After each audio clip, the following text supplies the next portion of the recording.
Olá, querido aluno, seja bem-vindo a mais uma aula da nossa EBD Online, nosso curso Relacionamento Discipulador Online, RD Online. Hoje nós vamos estudar o capítulo 11, nós estamos baseando o nosso tempo no livro Relacionamento Discipulador e estamos estudando hoje o capítulo 11. E o tema da nossa aula hoje é o barco do discipulado. Nós vamos falar sobre como agregar os nossos discípulos. Vamos fazer uma análise do que Jesus fez, de como ele se relacionou com os seus discípulos, como ele fez isso, e vamos aplicar aos nossos dias. Então, convido a você a mais essa aula. Dessa vez, capítulo 11, o barco do discipulado. Veja só, Jesus, ele servia à multidão ocasionalmente, mas os seus discípulos estavam sempre com ele. Nas viagens que faziam de barco, isso é interessante, somente os discípulos tinham o privilégio de permanecer com Jesus.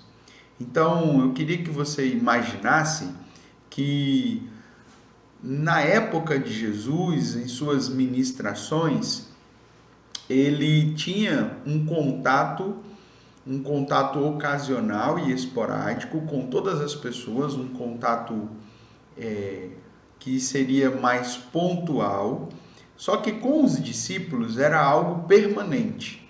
E uma figura que ajuda a gente a entender isso era as viagens de barco que ele fazia.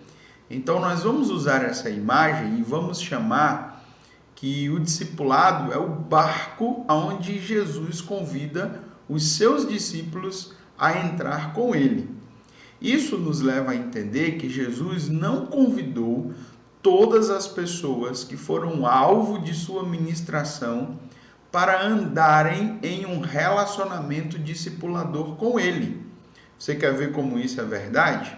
Jesus não tinha todas as pessoas o tempo todo com ele. Jesus curou muita gente, Jesus ensinou para muitas pessoas, Jesus ministrou, Jesus contou parábolas, ele teve um ministério muito ativo, mas relacionamento discipulador de Jesus foi com apenas alguns. Então veja só, deixa eu lhe dar alguns exemplos. Em Lucas, capítulo 7, versículo 50, Jesus fala para alguém, dizendo assim, olha, sua fé, para uma mulher que ele curou, sua fé a salvou, vá em paz.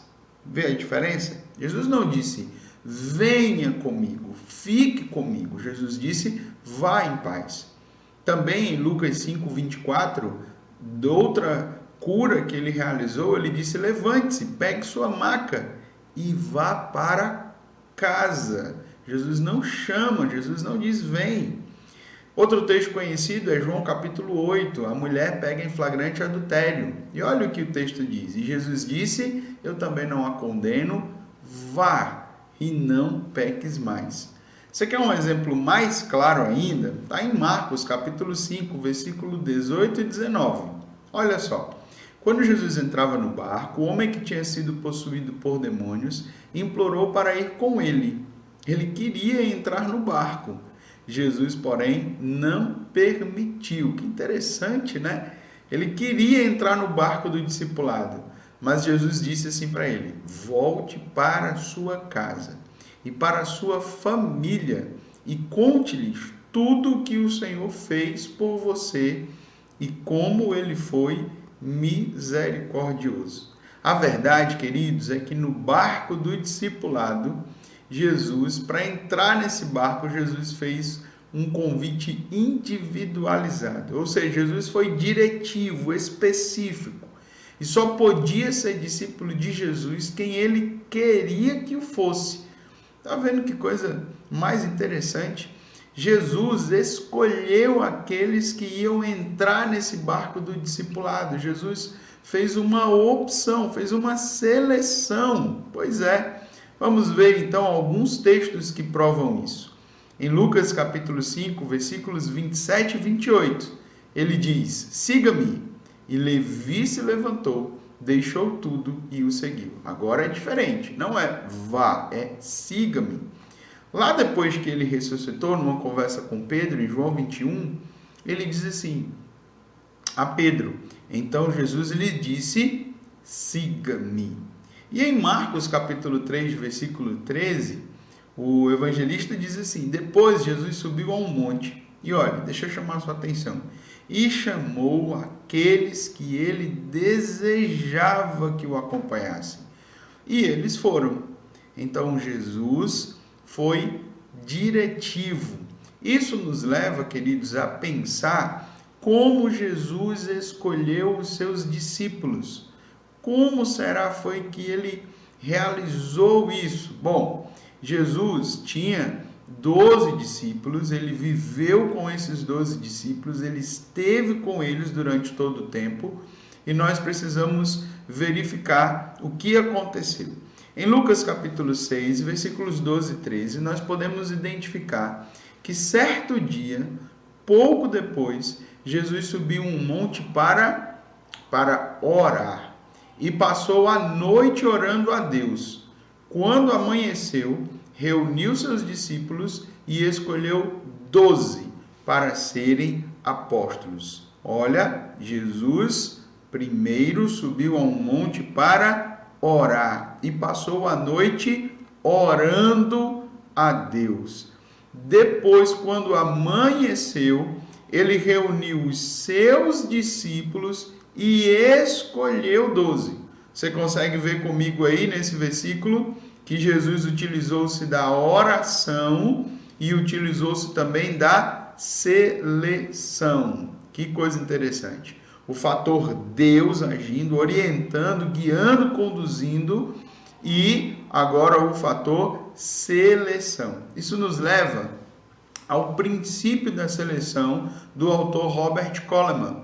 E ele diz assim: ninguém pode transformar um mundo a não ser que indivíduos no mundo sejam transformados. Opa, você precisa transformar indivíduos para poder transformar o mundo.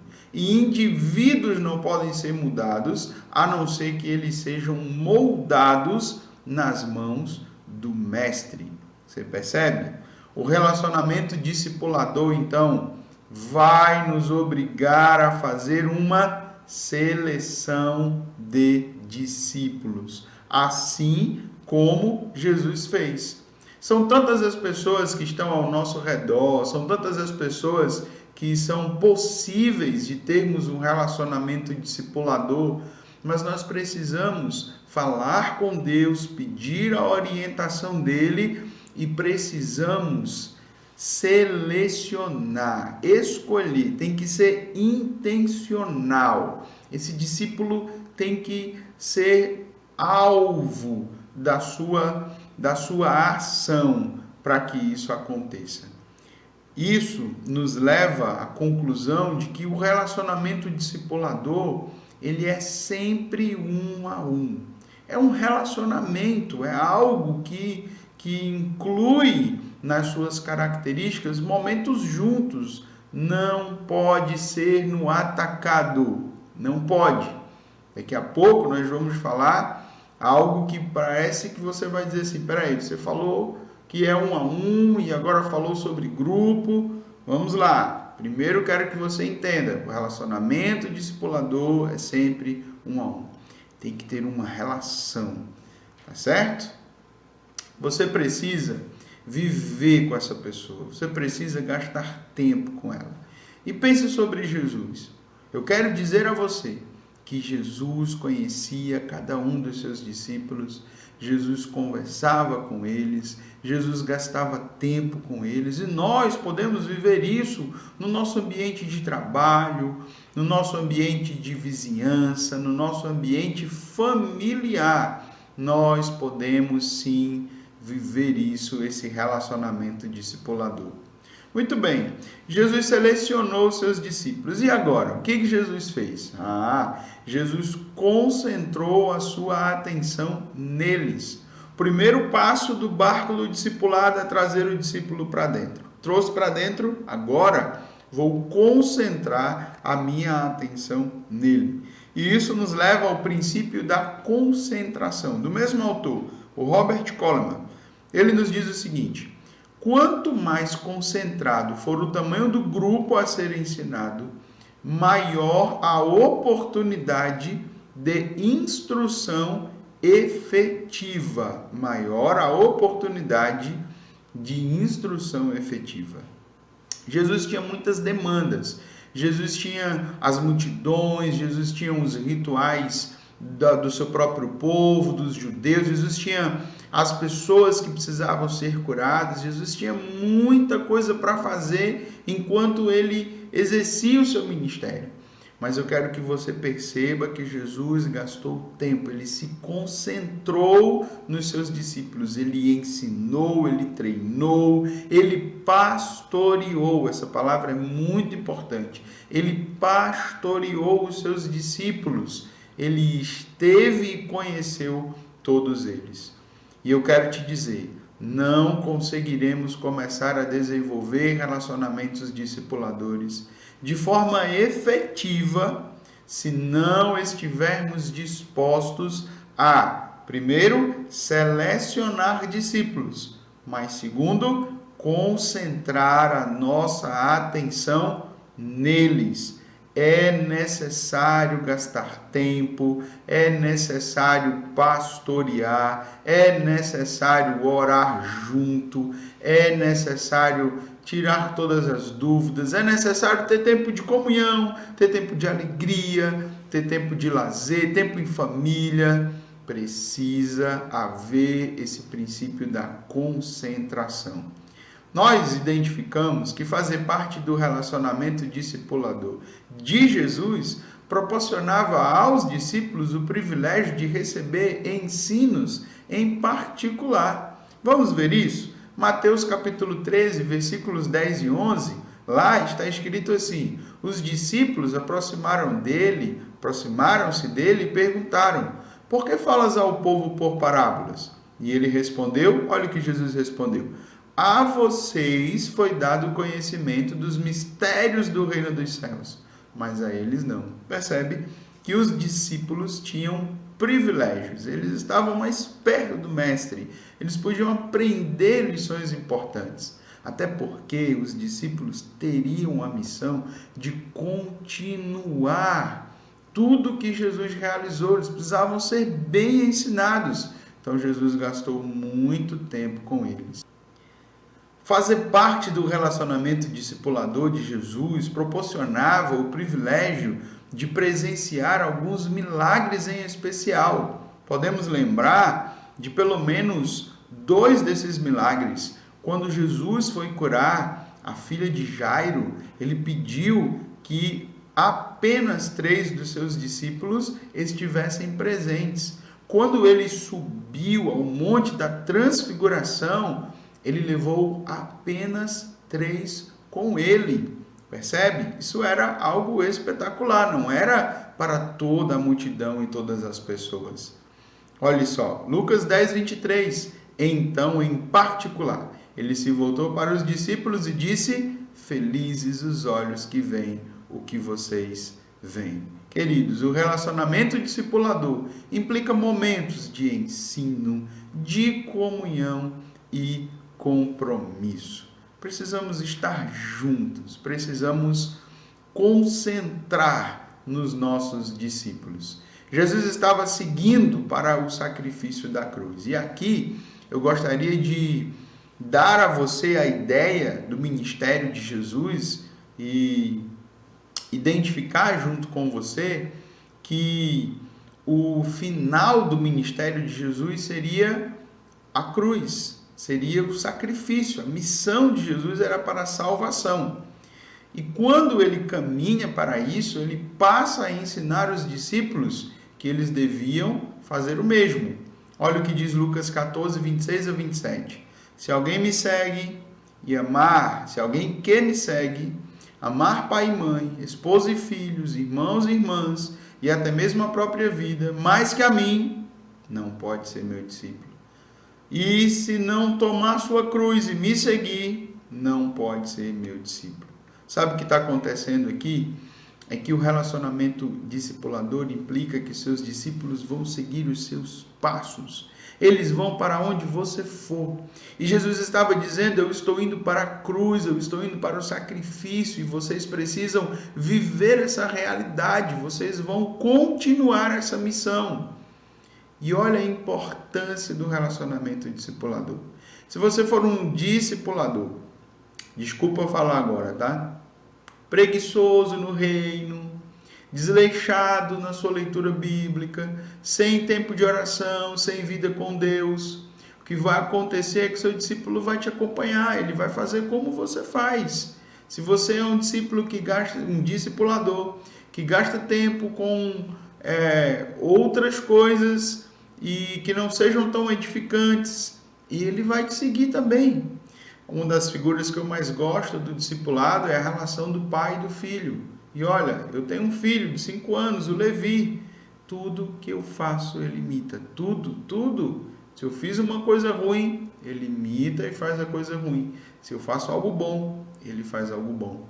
Se você for um discipulador esperto, contente, alegre, que faz as coisas no reino de Deus com empolgação, com motivação, que fala de Deus com alegria, ele vai te imitar, ele vai ser a sua cópia, ele vai fazer isso também. Se você é um discipulador servo, que está pronto para agir no reino, ajudar pessoas, ser útil, ele vai te imitar, ele vai seguir tudo que você fizer.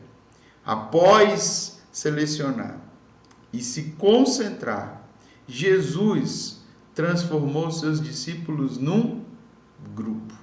Olha que coisa interessante. Jesus transformou os seus discípulos num grupo. Não sei se você já parou para pensar que esses aí que estão agora todos reunidos, talvez antes eles nem se conheciam. O barco do discipulado proporcionava aos discípulos de Jesus uma aproximação entre si. A maioria deles nem devia se conhecer antes de ter aceitado o convite para seguir Jesus. Nós sabemos que havia 2 pares de irmãos entre os discípulos, havia alguns que eram da mesma cidade, tinham relação uns com os outros, mas os 12, nós já sabemos com o exemplo de Levi, que eles não era um grupo já pronto antes de Jesus. E isso nos dá implicações preciosas, porque esse tempo juntos que eles tiveram, fizeram desses desconhecidos um grupo fiel uns aos outros, que mesmo após a morte de Jesus, não se separaram. Que coisa interessante. Jesus não fez discípulos isoladamente, assim como se estivesse visitando cada um deles em suas residências, sem se importar se viriam a se conhecer. Mas olhe, Jesus agregou os seus discípulos. Jesus transformou eles num grupo. Pare um pouco, pense sobre essa realidade. Hoje nós vivemos um estilo de discipulado, um paradigma, que a relação do discípulo é mais com o seu discipulador. E enquanto discipulador, a você que eu estou falando, você pode ter vários discípulos. E esses discípulos podem estar desconectados.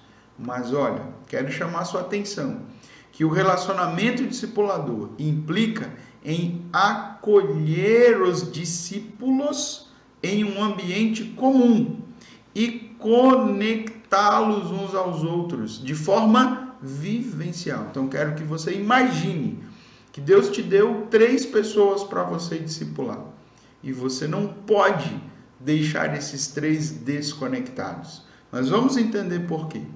Nós vamos entender que é em grupo que nós vivemos as realidades do reino de Deus. É em grupo que nós aprendemos a ministrar e a ser ministrados. Por isso, Jesus trabalhou os seus relacionamentos discipuladores dentro de um grupo de discípulos. E aí eu quero que você pare mais uma vez e você pense em Jesus com os seus 12 discípulos. E eu quero que você saiba que que Jesus tinha um relacionamento com cada um deles. Ele tinha um momento de pastorear cada um deles, de zelar pela vida de cada um deles, de ensinar o evangelho a, desculpa ser repetitivo, cada um deles, e de solicitar contas a cada um deles. Mas ele também tinha o ambiente de grupo. E por que Jesus fazia isso? Para que eles fossem treinados e se tornassem líderes capazes de cuidar de outros discípulos. Esse barco do discipulado, é isso que nós estamos falando. É dentro do barco que Jesus reunia os seus discípulos num grupo, a fim de ensinar-lhes a conviver. Eles tiveram que aprender a conviver e tiveram que praticar os mandamentos recíprocos do Novo Testamento. Eles não estariam preparados para encarar essa missão tão maravilhosa se eles não tivessem vivenciado isso. Jesus selecionou seus discípulos, se concentrou em seus discípulos e Jesus transformou seus discípulos num grupo. E eu quero chamar a sua atenção para a possibilidade de você já começar a imaginar, se você tem 2, 3, 4, não sei quantos discípulos, de você vivenciar com eles, fazer eles se conectarem, chamar eles para dentro do barco do discipulado. Assim você vai ter oportunidade de ensinar eles a ter uma vivência, uma relação agora em grupos, não só com você. E eles vão poder trazer para dentro desse barco aqueles que eles também estiverem tendo relacionamentos discipuladores. Essa foi nossa aula de hoje. Nós vimos o capítulo 11, agregar discípulos, o barco do discipulado. Que Deus em Cristo vos abençoe. Até a próxima aula.